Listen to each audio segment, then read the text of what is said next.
Ladies and gentlemen, it's the Nerdcast, episode 3! Woo! An episode so good, we're recording it twice.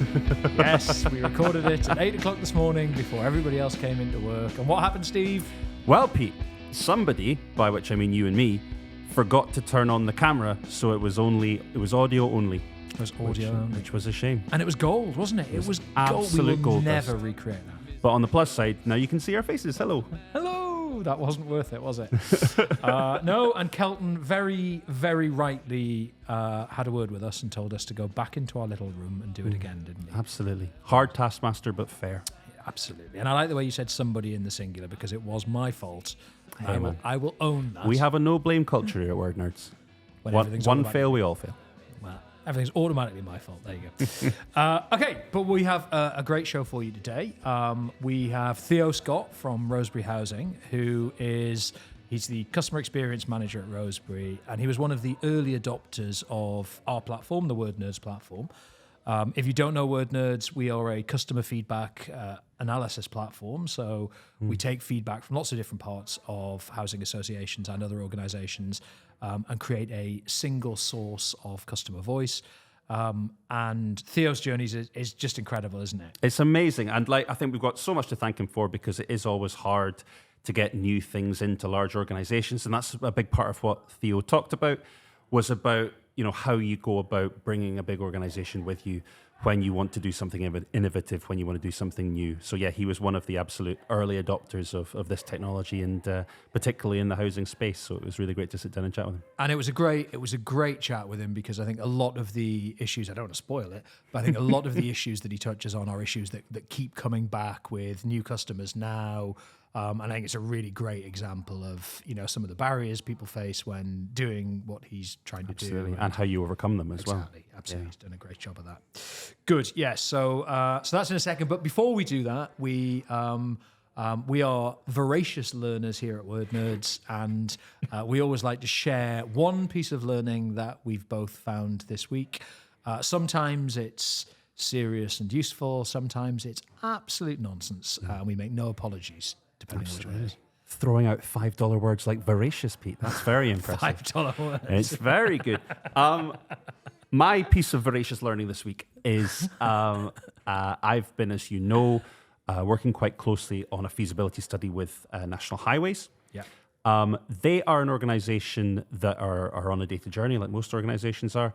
And one thing this week that really spoke to me that I thought was really interesting was something that one of the kind of the senior leadership team in that organization, a guy called Pete Martin, said, which was, we know if our customers are safe. There's all sorts of ways we can check and plan on that. We don't know if they feel safe. And I thought that was just like a really interesting little just check in the back of my head on when you're thinking about your customer feedback, when you're thinking about understanding the customer experience. Those are two really important, similar, but subtly very different things on the actual kind of reality that the customer's living in, and then the customer's perception of it. And finding a way of measuring and understanding and tracking both of those things was, I think, is a really valuable thing to do. So I thought that was a really valuable reminder, and shout out to Pete Martin for dispensing that wisdom. Brilliant. Thank you very much, Ricky Martin. That's a very different Martin, but with no less wisdom as well. No, it's good. And what I'm taking from that is it doesn't matter whether your tenants are safe or not. It's how they feel that counts. I don't think that's what Ricky Martin was saying. I think his focus was more on taking your clothes off and going dancing in the rain. But Pete Martin, it absolutely isn't a choice between one or the other. The important thing is that you're looking at both, because it is weird to say, but ultimately places like housing, like road transport, like rail, where you have regular surveys coming through, particularly from a regulator, that is ultimately how you're going to be judged, not just on the services you provided, but the customer's perception of them. So thinking about, are they safe and do they feel safe? They're both important things. Yeah, and I think we see it all the time, don't we, where people who are working in organizations have access to other information. So they assume that because they know that their residents or customers are safe, or because they see the 100%. evidence for something, they assume that everybody knows that, and they don't. And actually, absolutely. perception is as important as the reality there. And understanding where you can communicate that better is a really big part of how your customers feel. So that's a really useful feedback loop as well to make improvements and interventions to make them feel safer is really important. All right, great. Well, look, to keep the element of surprise, I'm not going to do the same one that I did this morning. You mean the time when we forgot to turn the camera on? Yeah. So what I'm going to tell you about now, and this is wholly new for you, is the spread of hip hop in the late 1970s. Would you like to learn about the spread of hip hop? Well, as you know, Pete, I'm a bit of a hip hop head, so I'm delighted to learn more about its genesis. All right, great. And would you believe me if I said the popularization of hip hop owes its kind of its booming spread to a lightning strike at a power plant? Feels like you're going to have to take me through a few steps there. All right. So, 1977, New York. Picture New York City in 1977. Everybody close your eyes. We've just got the camera working. Don't make them close their eyes now. Yeah, sorry. The main power station in sort of, I guess, Manhattan or near Manhattan, or that feeds Manhattan, I think it's called Buchanan Power Station, got hit by lightning. 3 separate strikes over the course of one sort of storm, and that tripped a bunch of switches. You may have noticed I'm not a power station electrician, so when I say trip some switches, I don't know actually what it does, but it knacked the power.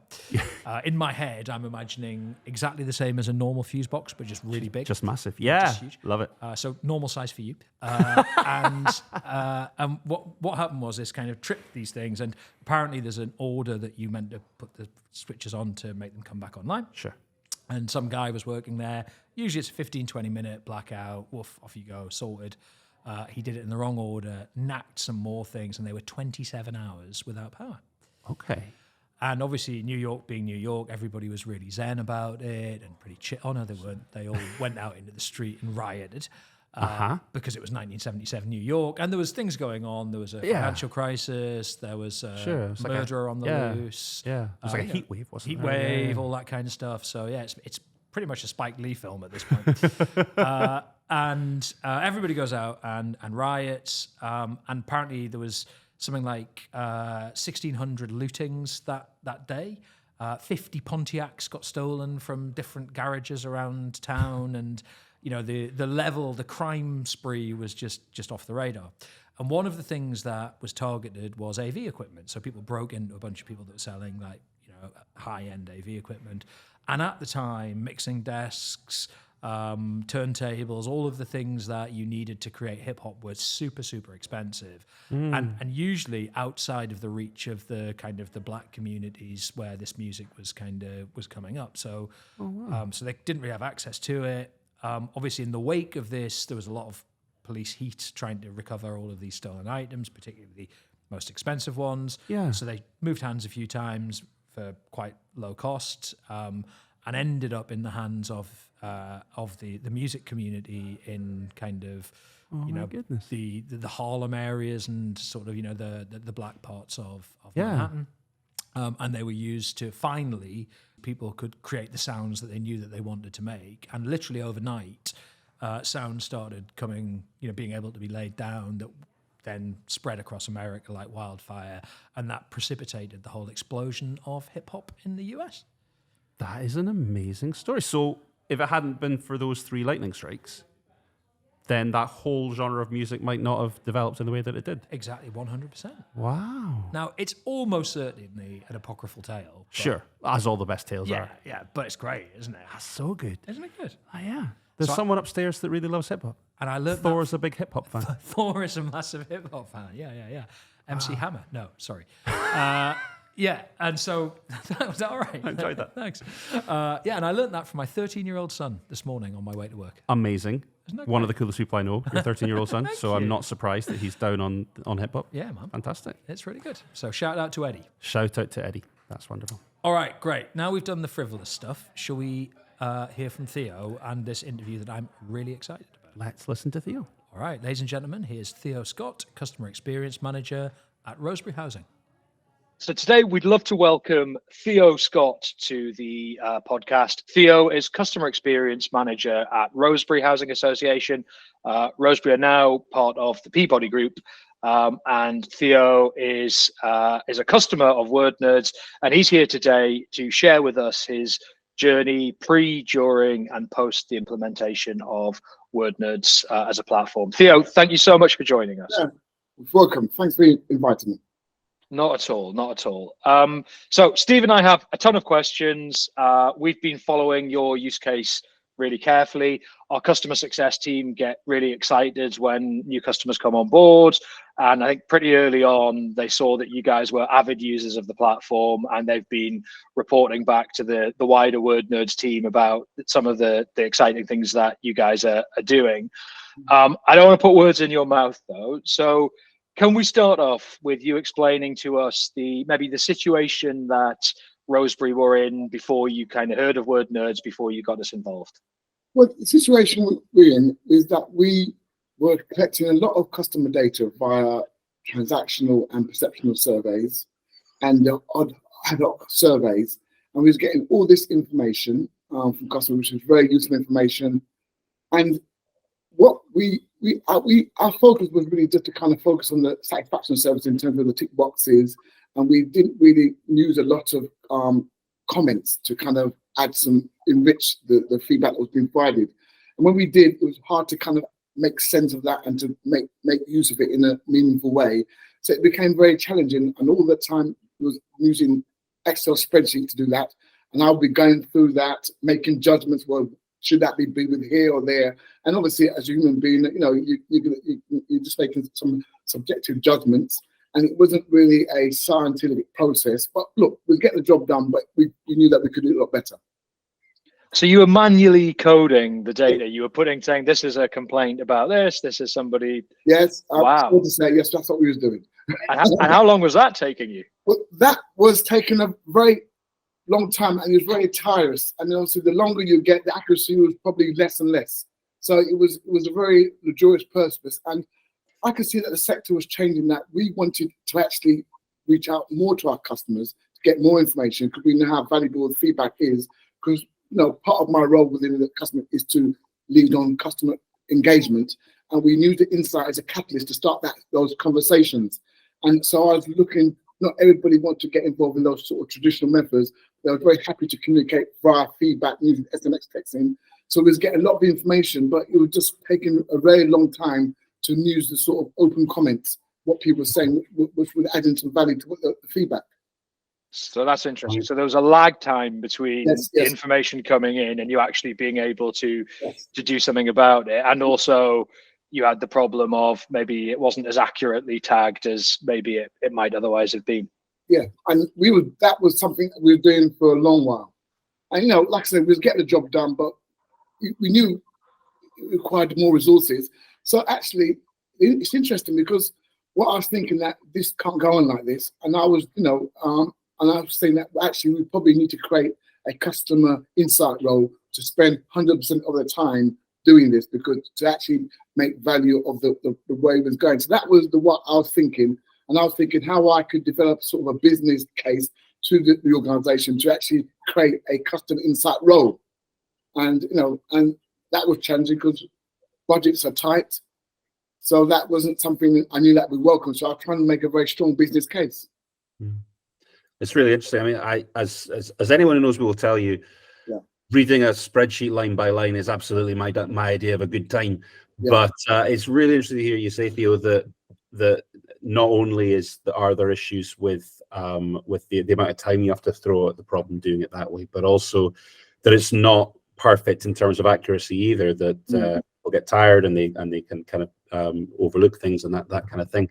I just wanted to give us a kind of broader picture. How big was your team at this point, and how much time were they spending? Would you roughly say, kind of going through the?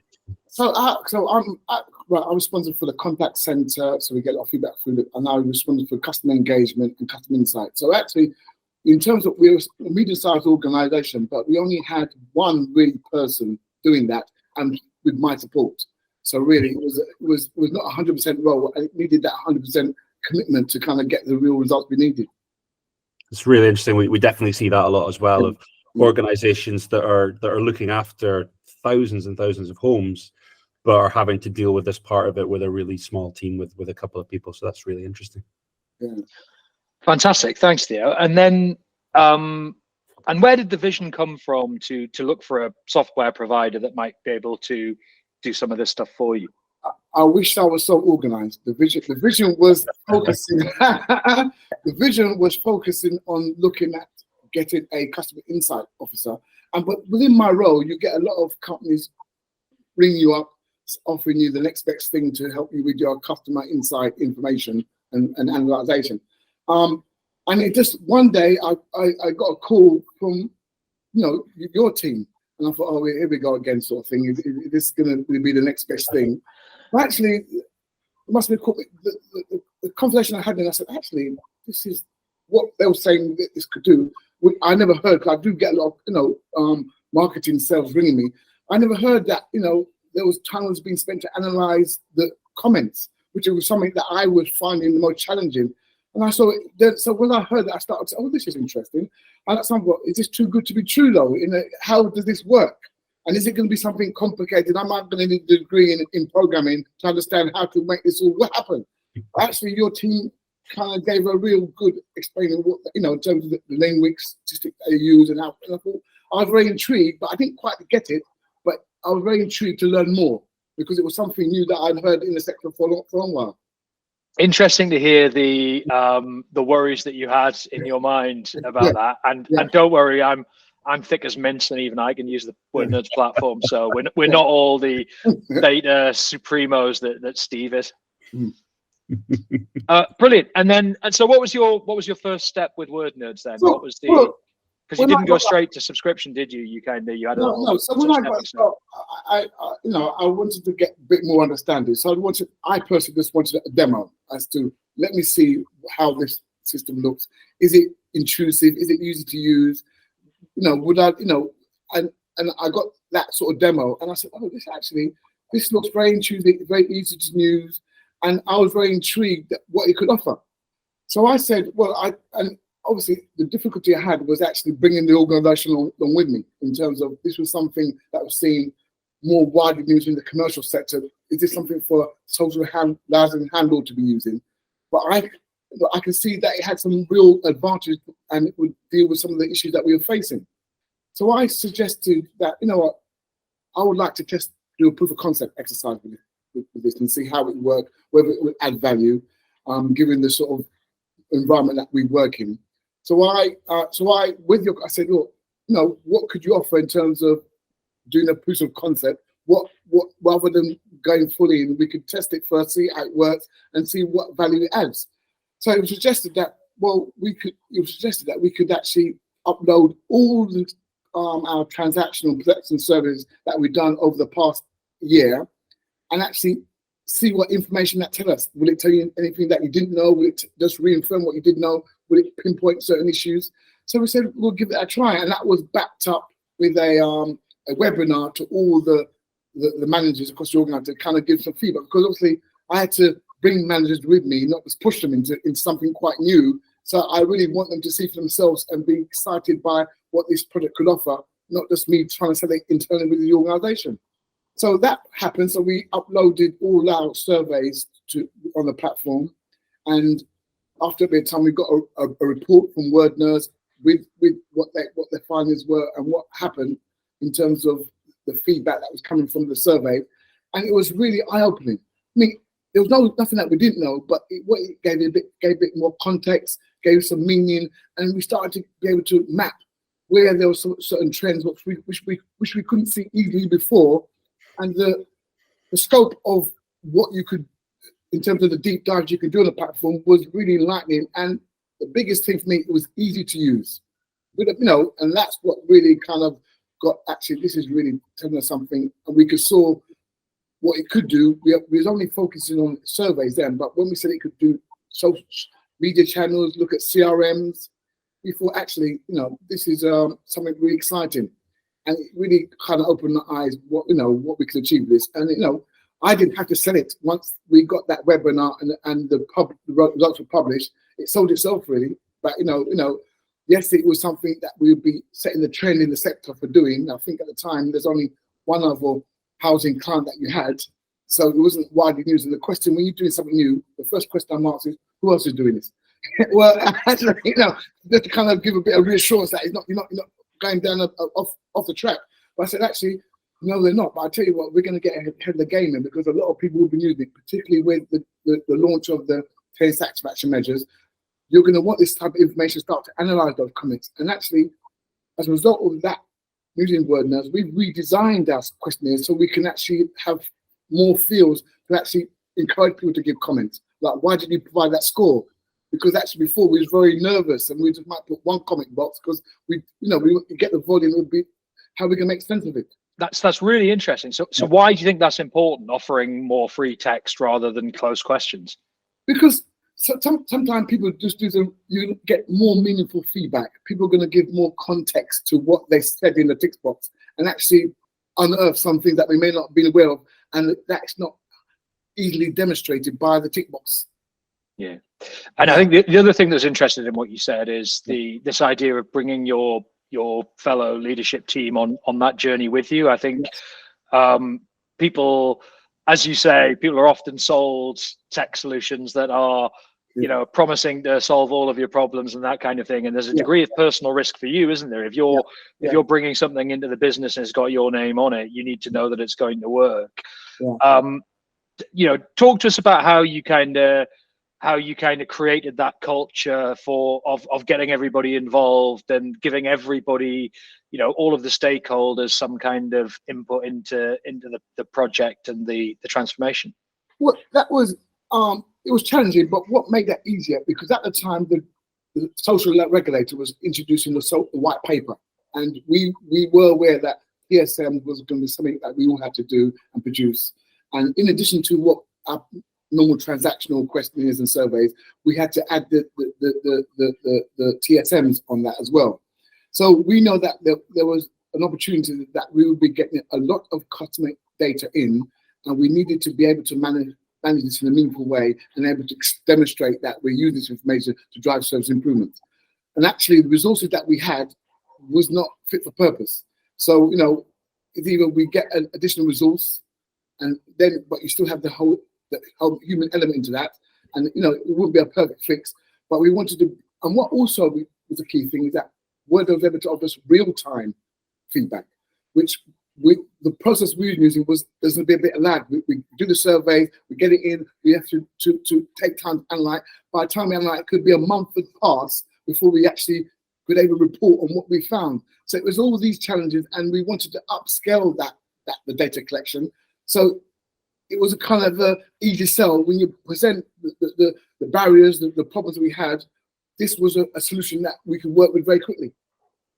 It's a fascinating story. The two things that jumped out for me from what you said there, Theo, I think that are hopefully useful to anybody working in a large organization that's looking to innovate was the idea of starting small, the idea of picking off something that you think can add the most value the quickest and giving that kind of first, and then also the idea of focusing less on persuasion and more on education. So the webinar stuff that you did to get that kind of that ability for people to sort of learn more about it on their own terms rather than trying to say you must all do it this way kind of thing.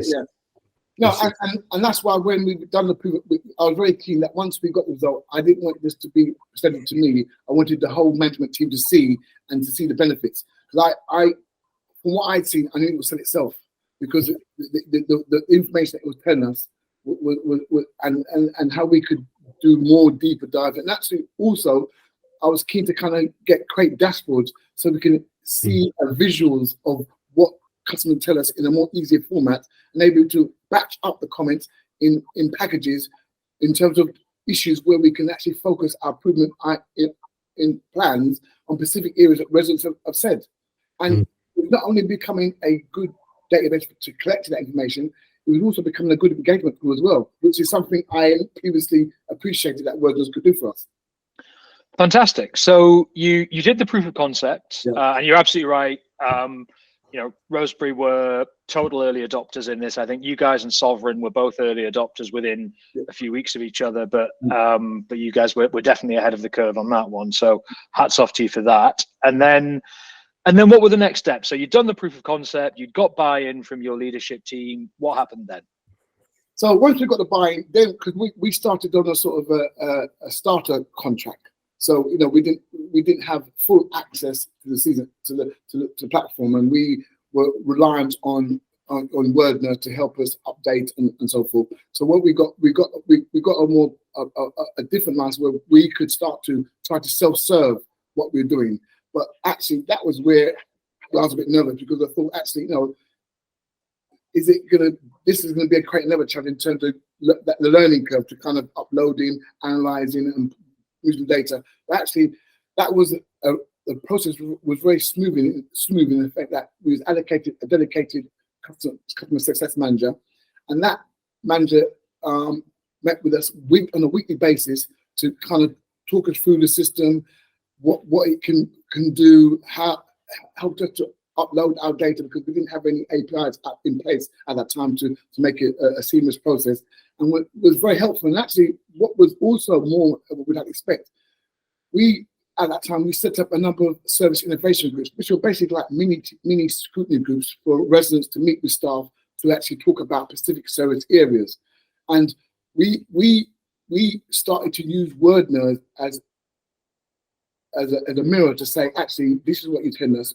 Is these feedback are reflective of what you think is happening? And what we didn't expect, one of your colleagues actually attended service innovation group meetings was actually doing detailed demonstrations of how the product works, how it can be used, and actually we were doing just looking at. I mean, one of the things was just state services, and actually we were just looking at all the feedback that was coming in. And your colleague was giving us demonstrations and feedback, and it was a big wow factor for the residents, because what they've never seen before is how an organisation uses customer feedback. Or they see us asking for them the questions. Yes, we give back feedback through newsletters and news insertion chat, but this mean of using AI technology and they can actually see the information being stored and what graphs were presented. They said, wow, this is really impressive. And they could relate to a lot of some of the captions that customers were saying about some of the services and where things were not working as well as possible. And also what we've used with WordNerd is that we had a very high percentage of people who used to put the neither nor response on our satisfaction. So what we wanted to do is actually get a better understanding why people were sitting on the fence, and the comments that had actually put some context in that, and we was able to reach out to the people and actually get more information as to why they had gave that neither nor, and through the captions that they said in the comments, and we was able to quickly analyze those in an easy format because of the platform, that the way we used it. So it was a really great thing. And one of the great stories that I can tell you about WordNerd in terms of using it for engagement is that when we used it also for our contractor meetings with our ground maintenance and communal cleaning contractors. And they were, one of the issues was, used to come all the time, was that they weren't using clean water to do the communal cleaning. And they argued we were, but residents' feedback was telling us that they wasn't, and that we able to pinpoint the specific postal codes that this was happening. They were saying that were, but actually, when we showed them the volume of feedback,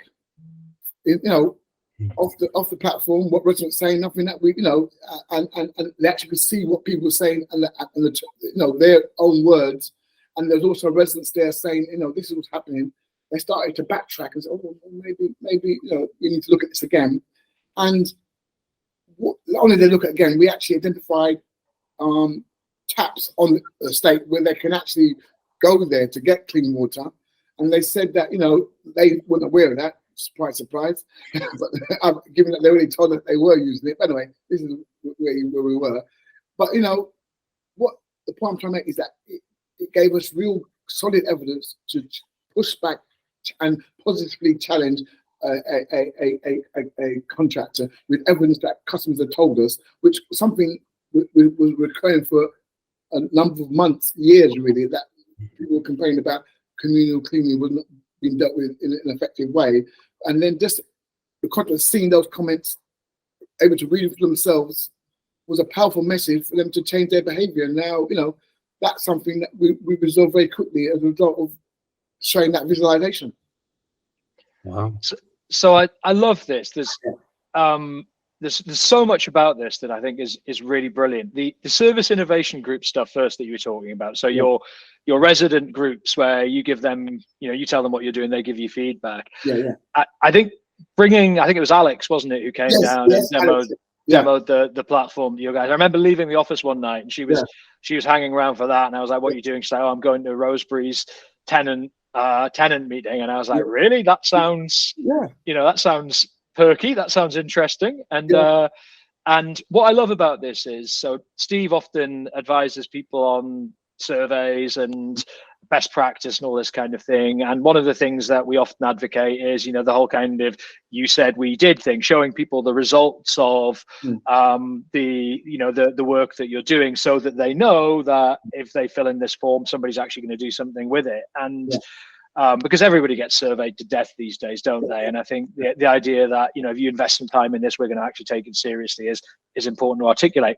But I don't know of any other customer who's gone so far as to sit down with their customers or their tenants or residents and actually show them the process, show them the platform, show them their data as it's kind of happening. And as well as, you talked before about the importance of getting leadership buy-in. I think the importance of getting customer buy-in is huge. And I love the transparency of that. I think that's an amazing lesson. And it's definitely something that I've taken on board from your use case. And I'm trying to suggest that now with new people as well, but most people aren't brave enough to do it. No, and it just kind of evolved organically with that, because actually, again, in terms of Alex was very keen. I mean, she's very enthusiastic to kind of understand how we can use this information. And she said, "Well, can I come along?"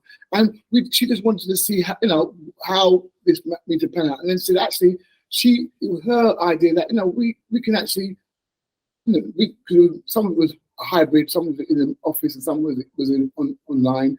So we can actually demonstrate how word nodes work, because we kept on saying externally we're saying we're using this new platform which will able to help us to really analyze customers in a more meaningful way. But obviously, and then we thought, actually, why can we show it? Because it's nothing that they couldn't see on there. And as a result of her input, though, that word nurse is actually a key agenda item now. People, that is the main focus of the meeting now, to look at feedback on the word nurse platform, what customers are saying us from residents, and that helped to drive conversation and where we need to be focusing our attention. So it wasn't my plan, but it evolved to be a great plan. That's great, Steve. We've become an agenda item. That's it. We've peaked.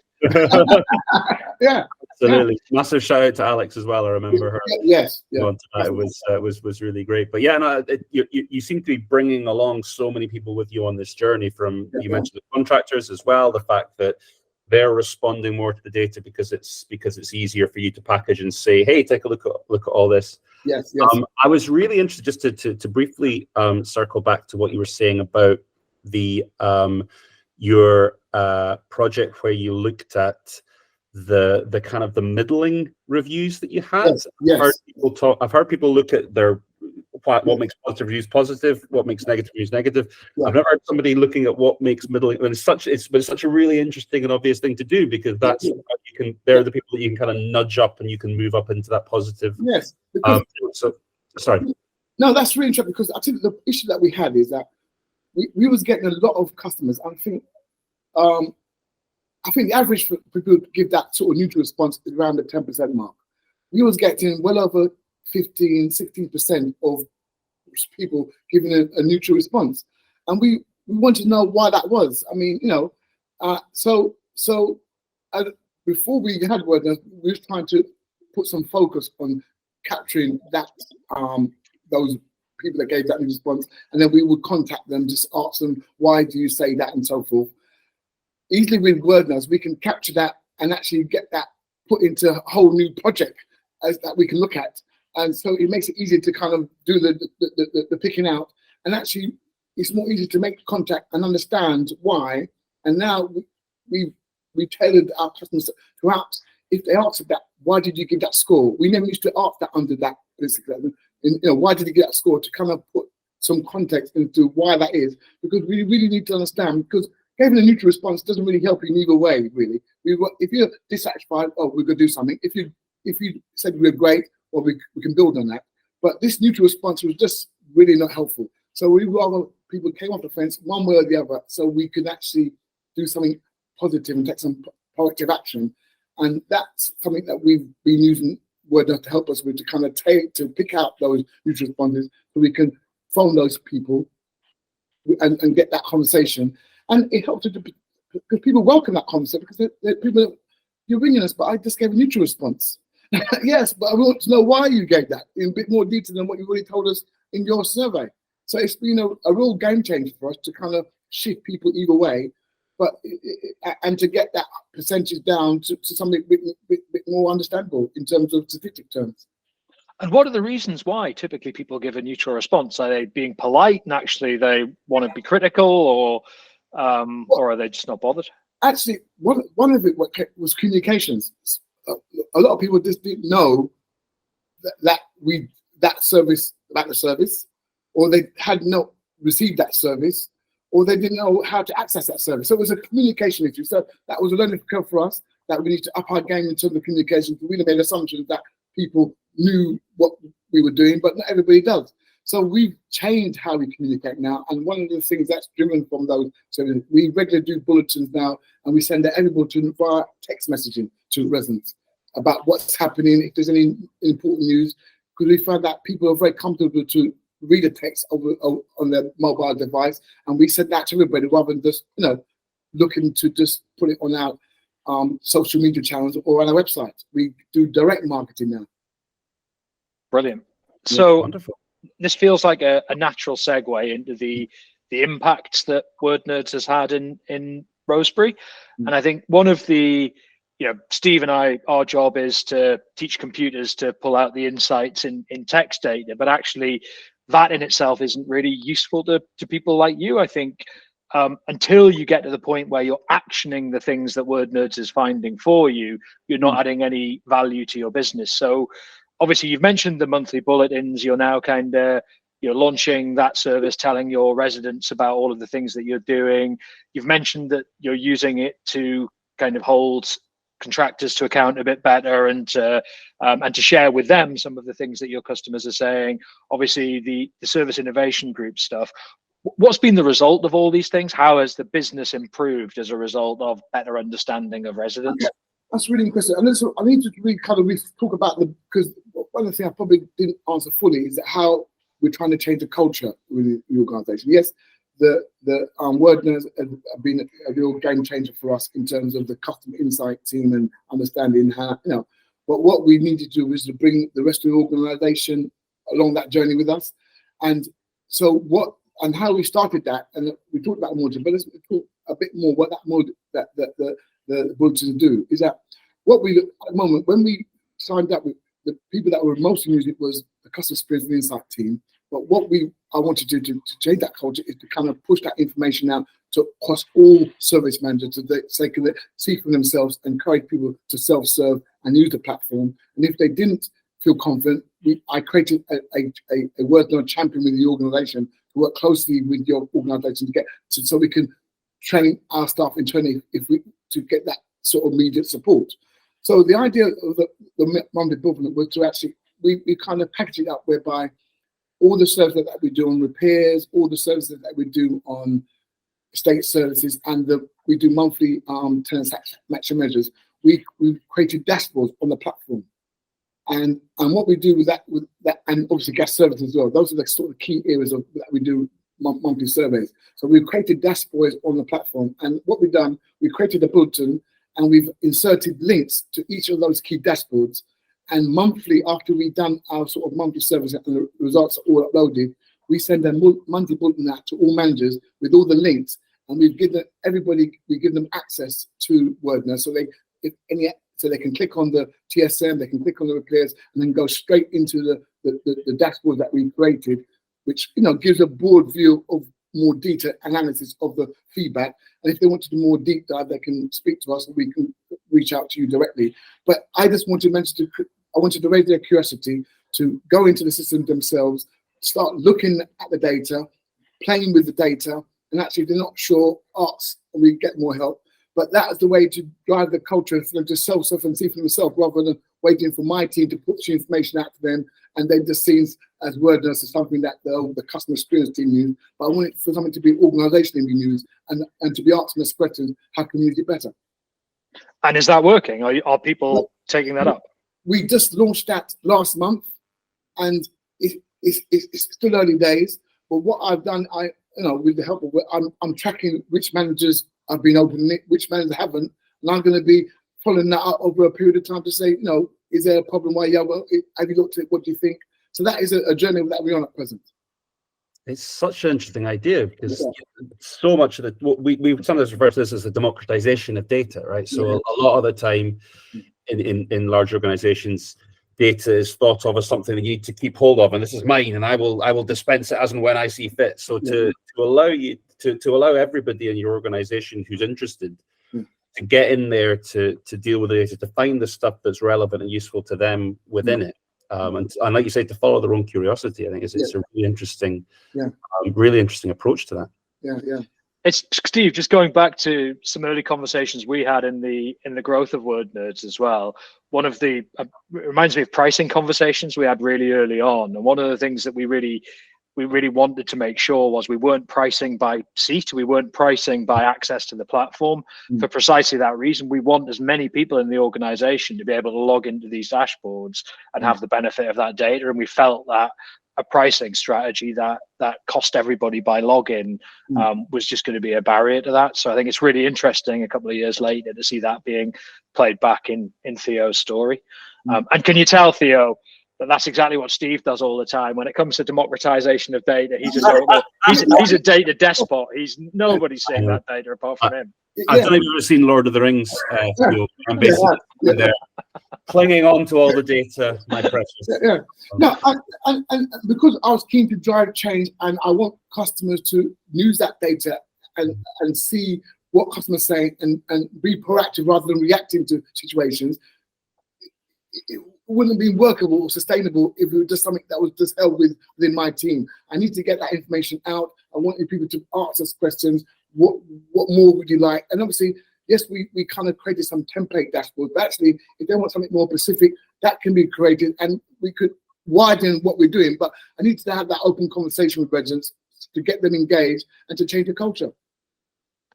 Great, fantastic. So one of the things that we always say during the sales process is, none of the models that we or you using the platform train are ever 100% perfect. Humans are pretty weird. Language is really challenging.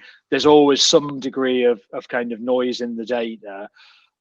In a similar vein, everything we've heard from you has been super positive, which is wonderful. But I imagine there have been huge challenges in this process as well. So should we address some of the challenges you've come up against, some of the problems you've had? What would you say has been difficult or hasn't quite worked yet? So what hasn't quite worked is that we're still manually uploading the data on a monthly basis. So we haven't quite managed to get the APIs operate in the way that we can do that. And so whilst we can see the value of having real-time data at the moment, there's still a bit of lag, but once it's up there, it's instantly available. It does it all, analyze it. So that's something is becoming a challenge for us. And, upload it in the required format. So that required a few sort of training sessions to get that uploaded. So that's been a challenge. And obviously, training the system, I think you guys have made a great, particularly the housing language, because, in terms of some of the terminology that customers use in our sector, was at a good state, but we've had to spend some bit of time training the system to kind of recognize certain words and put them in the right categories. But, it's been nothing onerous. In fact, it's a lot less than I thought it would be, because, you guys came from with a good starting point. But that is some of the challenges had. And it's a system, whilst it's very intuitive to use, if you don't use it regular, you kind of lose what you need to do. So that's why I started to create a champion within the business to kind of get that in regular use.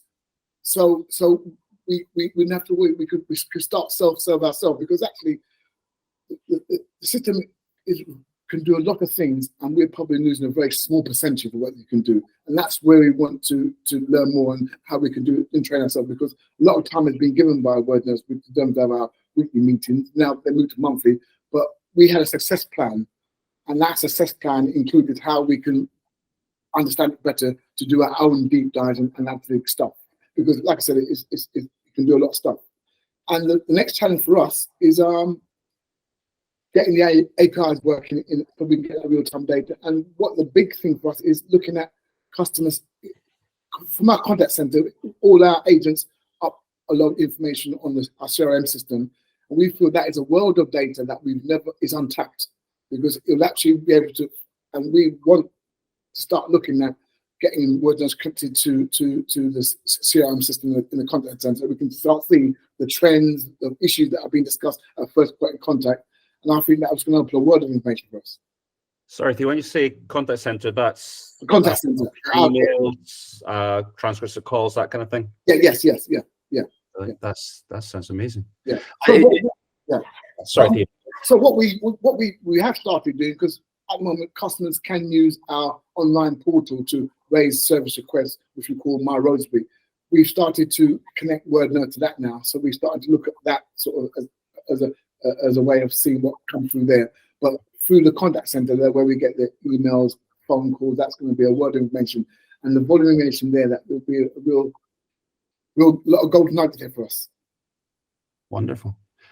It's really, if you don't mind, Theo, because that's a really interesting sort of state of the nation on kind of data on how you get data into the system and kind of auditing all the data that you might potentially have and getting that in there. Yeah. In terms of the other end, in terms of once you've got the insight,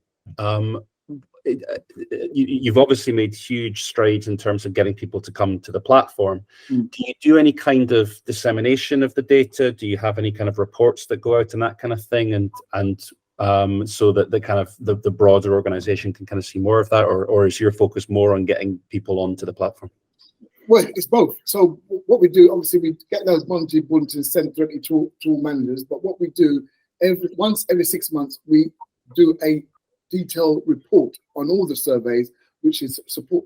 With your support, we get colleagues from you to do a report, and we hold a webinar, provide a more detailed report looking at every bit of survey that we've added into the platform, not just the ones that I've said previously on the monthly bulletin, and do a real kind of, what are the key drivers, what are the key dissatisfaction drivers, what recommendations is that they can over a 6 month period. And that is a webinar that we run with all managers once every 6 months. Wonderful. I'm in the process at the moment actually trying to kind of essentially plan out the sort of the perfect customer feedback report for housing. So I'd love to know, what do you think makes a really good report in that area? What do you think makes a report like that really successful, really effective?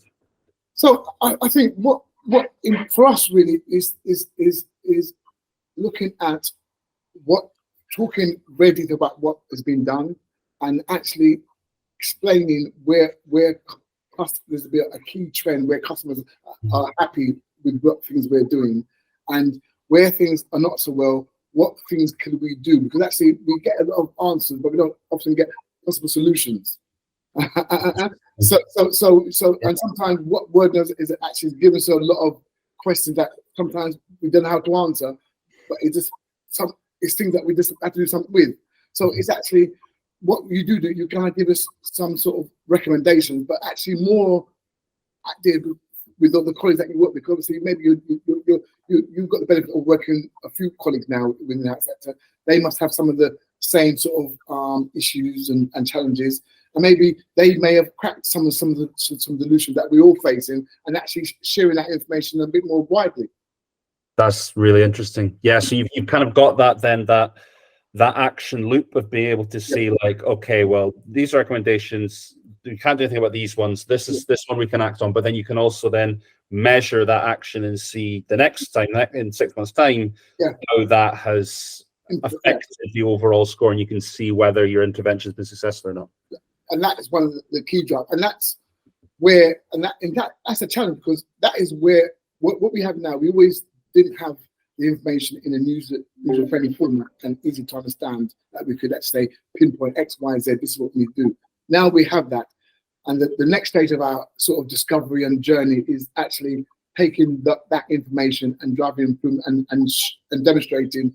And what we've launched as part of this whole improvement package is we're starting doing, you said we're doing, and now we can easily report that a lot easier because of the system that we have set up, and we can see where the issues are, and we can quickly say that what we're doing, and sometimes it is what we're doing, because sometimes we've not done it yet. And in terms of, it's not going to be a complete, it's going to be an ongoing journey. Yeah, absolutely. Yeah. And so I'm interested in that journey. I think Steve asked you about it before. I think the fact that you started with one data source and a proof of concept, and slowly built out and brought everybody with you, I think is a real lesson for people to take away from your use case. I think outside of your organization, there's been a lot of change as well. I think when we first met you, you were just Rosebery on its own. You've since merged under the kind of Peabody brand, and I think there's now talk about Town and Country as well.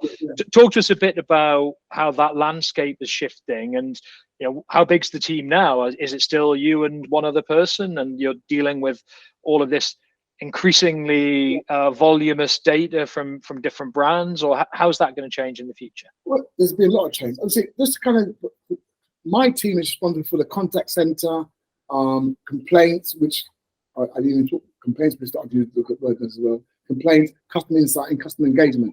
So my team consists of 5 people, but we have one person just kind of focused on the insights with my support.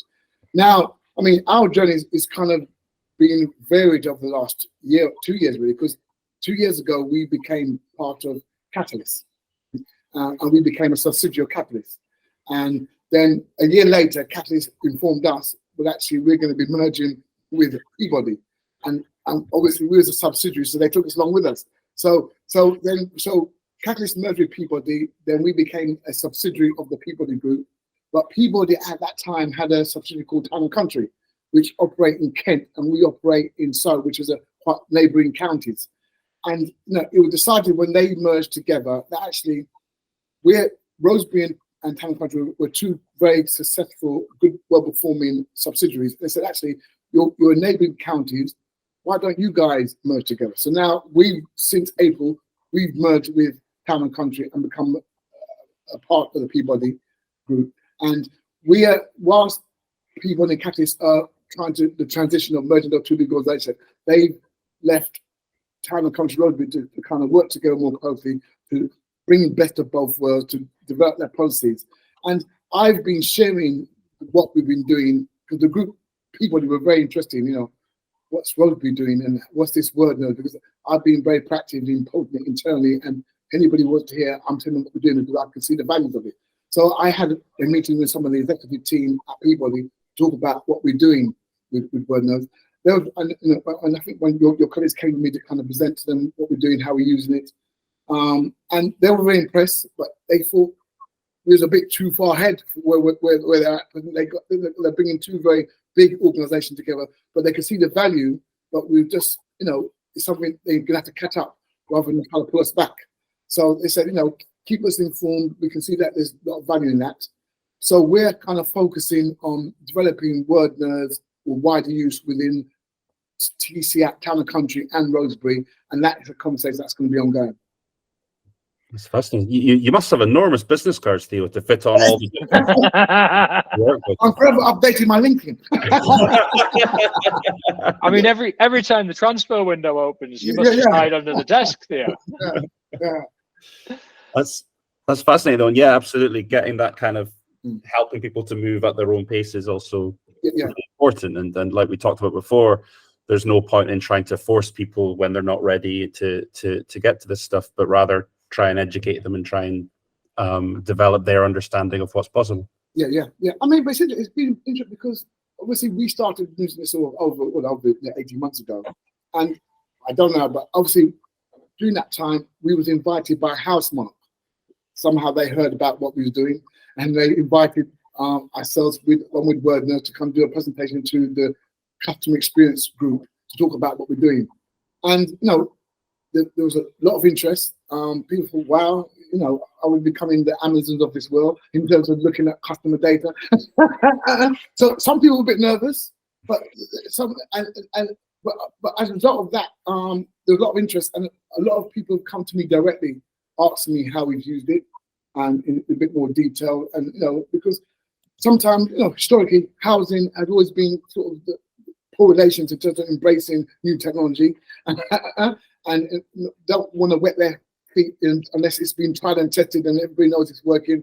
So what we were doing was, we was setting a trend in doing something different rather than just following what was happening. So people were quite intrigued what we're doing. And when I showed them what we're doing and the steps, because I think what people like is that we had the opportunity to just prove the concept. We didn't have to just dive in and say, actually, it didn't work for us. We had a lot of time to explore how that protocol will be developed. And I think they like that offer reassurance and they can see if whether the product was the right fit.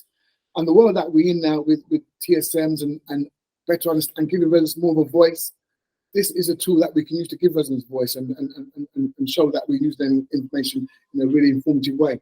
We're ending on a really nice note there, which is all about residents, isn't it? Again, we as data people, as insights people, we get concerned with all the things that we're doing, but at the end of the day, the whole point of this is better homes for residents, better experience for your customers, and I think that's a really nice place to leave it.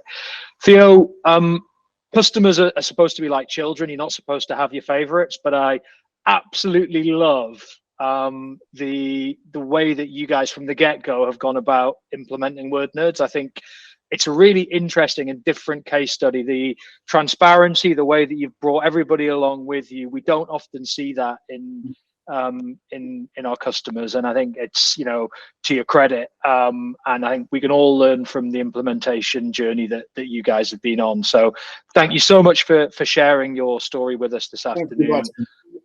It's been really great, and we'll look forward to continuing our work with you and seeing where you guys go next. We'll be standing on the sidelines encouraging, and I'm no doubt learning from the journey that you guys are on. Okay, thank you.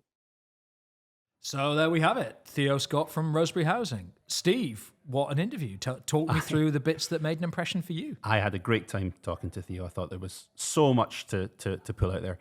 I think the thing that's so impressive about what Theo's done is the way in which he works this big organization that seems to be getting bigger every week by the sounds of his... sounds like a journey. It really does. But the fact that he's managed to introduce this really innovative tool in a way that he's brought the organization with him, and I think that's fantastic. And the key things that I took out of that in terms of how he did that were think big, start small. So he started with a small project that he knew would show the value, and he knew that at that point he could then start to get some momentum going rather than trying to implement something big straight away. And I love the way that he's educating his organization rather than trying to persuade them or trying to railroad them into this is what I think we should be doing. Instead, he's looking at things like webinars. He's looking at ways in which he can disseminate the understanding. Because once people are educated, it's much easier then to get them onto your side of once they've seen the value in it. So I thought that was really, those are some fascinating takeaways in terms of how you go about enacting innovation in a big organization. Yeah, so I love that. I totally agree. I think one of the things that I think you'll think bigger but start small is right. One of the things we come up against all the time is this idea that everybody sets out to create a single voice of customer, and they want everything there. They want their call center transcripts, they want their surveys, their complaints, their CRM data. And when at the start of that process, this is kind of overwhelming, and you can't start with all of that data in there and do anything meaningful. And I love this idea that it's a journey, and just start with something. It's quite agile, really, isn't it? You start with something that's okay. What's the smallest part of this that we can look at that adds some value? Let's start there, and then build out and get acceptance and buy-in as you go within the organization. I thought he was fantastic at that. I loved as well the kind of, the democratization piece. I loved the kind of the transparency. I think, we always talk about that kind of, that thing of, really emphasizing to your users, customers, residents, whatever that, your version of that is, what you're doing with this feedback, really kind of, really letting them know that this is valuable stuff that you're going to do something with, and it's worth them investing their time in doing it. And I think to actually get customers in a meeting and show them exactly what they're doing so that they can, understand it on a visceral level.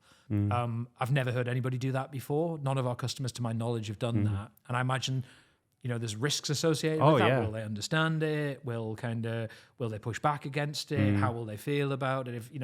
If a group of customers took umbrage to this idea, not that I could see why they would, but anyway, he did it and he's brought them exactly the way you've described, brought them with it. Yeah. I thought that was great. Absolutely. Like what's the biggest problem that every single person in this kind of customer feedback space, the biggest problem everybody, regardless of sector, comes up against is getting people to fill out the survey. Yeah. Like that's always a big block, is how do we go about, and people are shelling out money and they're giving Amazon vouchers out and that sort of thing. The best way to get somebody to fill out a survey is showing them that it matters that they do, and showing them that real change will happen based on what they've said. And I think we've talked about things like you said we did kind of innovations, things like that. But I think Theo's kind of essentially just cut out the middleman and said, here's what you said, and this is what we're going to do about it. And that is, I think, that is the best possible way of getting more and better and more thoughtful and useful feedback, is showing the people that are giving the feedback what you're going to do with it. So I thought that was fascinating. Yeah, and I think as well, it's one of those things, what's that Confucius quote? I hear and I forget, I see and I understand, I do and I remember. I think actually bringing them on that journey and showing them it and immersing people in it and his kind of collegiate approach, not just with people internally, but with people externally as well, and also partners and suppliers and contractors. And that was really bringing everybody in together, not in an adversarial way with his suppliers, but I thought it was brilliant. And also, he's like a super cool guy, right? Wow. I mean, that shirt, I would not get away with that shirt. Massive shirt envy. I've got such boring shirts. I mean, you've worn that T-shirt every day since 2006, haven't you? So I mean, I wore it for the interview and I wore it today because I thought that's what we were doing to create the impression that this was all done on the same day. Absolutely. I'm creating the impression that I do multiple quick changes throughout the day, which I think is also quite good. You are Word Nerd's answer to Beyonce. In so many ways. Yeah. Excellent. Okay. We're descending into stupidity again, which feels like a good time to wrap it up. We hope you found the interview with Theo useful and interesting.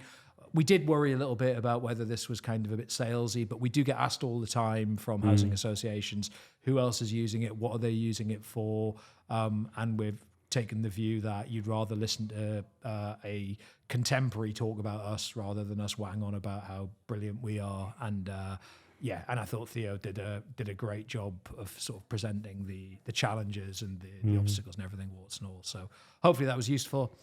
If you enjoyed this episode, then obviously do any likey, subscribey things that you want to do. More than that, if you have challenges with your customer feedback, if you feel that you have customer feedback in your organization that you're not doing enough with, we hope that you know us well enough by now to know that if you give us a ring or drop us an email and start a conversation about that, we're not going to give you the hard sell. We will genuinely try and help.